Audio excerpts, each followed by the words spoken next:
what the government will tell us is Freeports are economic zones to attract investment and create highly skilled, highly paid jobs. But what we're worried is when the fences go up, big businesses move in. They come in for the tax breaks, national insurance breaks, the rates breaks. And what we're worried is that these won't be new jobs, there could be displacement. We're also worried that it's deregulation. What that stands for is they're going to stop us organising, so we won't have collective bargaining.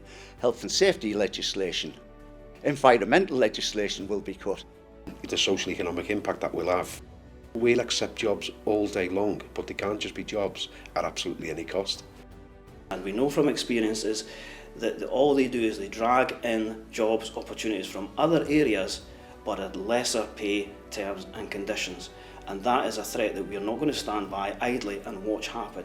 So as a trade union, we're working to make sure that the green ports or free ports are not a race to the bottom. We will do whatever it takes to protect the living standards and the conditions of the staff employed in these ports and those that are negatively affected outside the ports as well.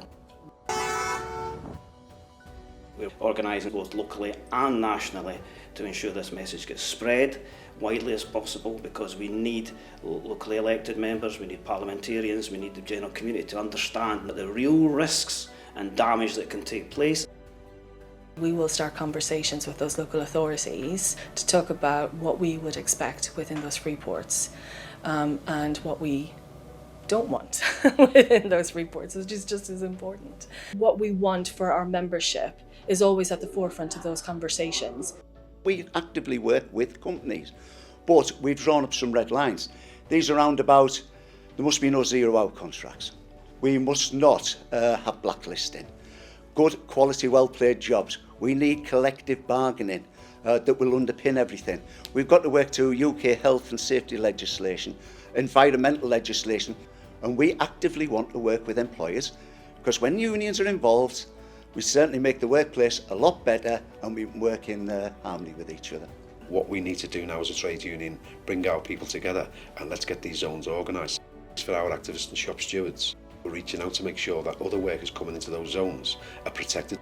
It's the only way workers can win as being part of a trade union.